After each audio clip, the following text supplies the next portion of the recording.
ঈসা আলাইহি ওয়াসাল্লাম যখন আবার দুনিয়াতে ফিরে আসবেন এবং তিনি মারা যাওয়ার পর তখন তাকে এখানে দাফন করা হবে। যে মুহাম্মদ সাল্লাল্লাহু আলাইহি ওয়াসাল্লাম তার ঘর থেকে মিম্বর পর্যন্ত স্থানকে জান্নাতের অংশ বলেছেন। এই স্থানটি দুজন বালকের মালিকানা ছিল। তারা উপহার হিসেবে বিনামূল্যে জায়গাটি দিতে চাইলে নবীজি তা কিনে নেন। মসজিদে নববী হযরত মুহাম্মদ সাল্লাল্লাহু আলাইহি ওয়াসাল্লাম প্রতিষ্ঠা করেন।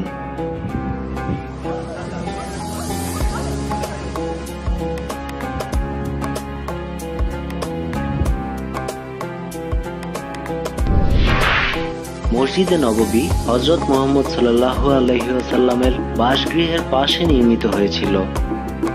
হুজুর সাল্লাল্লাহু আলাইহি ওয়াসাল্লাম ব্যক্তিগতভাবে নিজে মসজিদের নির্মাণ কাজে অংশগ্রহণ করেছিলেন।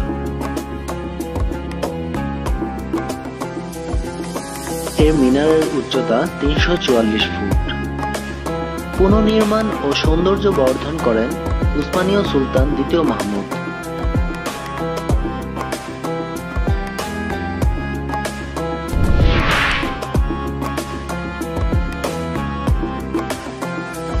বর্তমান গম্বুজটিকে তিনিই নির্মাণ করেন এবং তিনিই ১৮৩৭ সালে প্রথম সবুজ রং করান, যার ফলে পরবর্তীতে এর নাম সবুজ গম্বুজ হয়েছে।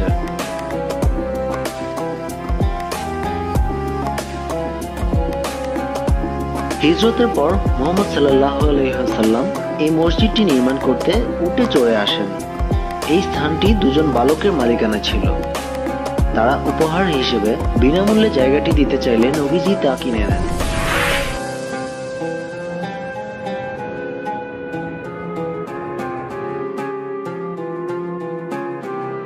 প্রথম পর্যায়ে খেজুর গাছের খুঁটি দিয়ে ছাদের কাঠামো ধরে রাখা হয়।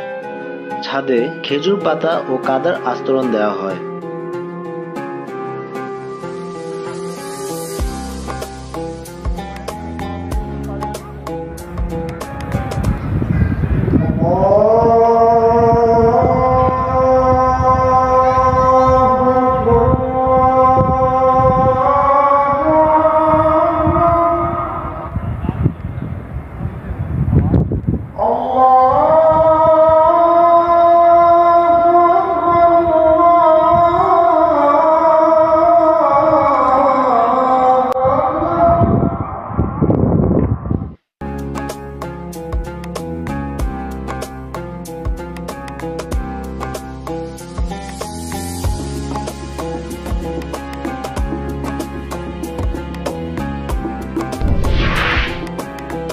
রিয়াদুল জান্নাহ বা জান্নাতের বাগান হলো মসজিদের মধ্যে ছোট্ট একটি জায়গা, যেটি মুহাম্মদ সাল্লাল্লাহু আলাইহি ওয়াসাল্লামের রওজা মুবারক থেকে মিম্বর পর্যন্ত বিস্তৃত। আগত তীর্থযাত্রীরা এখানে দোয়া ও নামাজ আদায় করেন।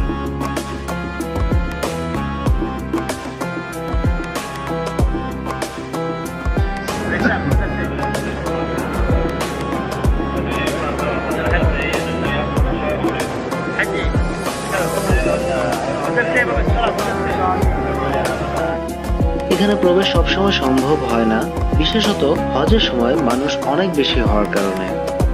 রিয়াদুল জান্নাহকে জান্নাতের অংশ হিসেবে দেখা হয়। আবু হুরায়রা থেকে বর্ণিত যে মুহাম্মদ সাল্লাল্লাহু আলাইহি ওয়াসাল্লাম তার ঘর থেকে মিম্বর পর্যন্ত স্থানকে জান্নাতের অংশ বলেছেন।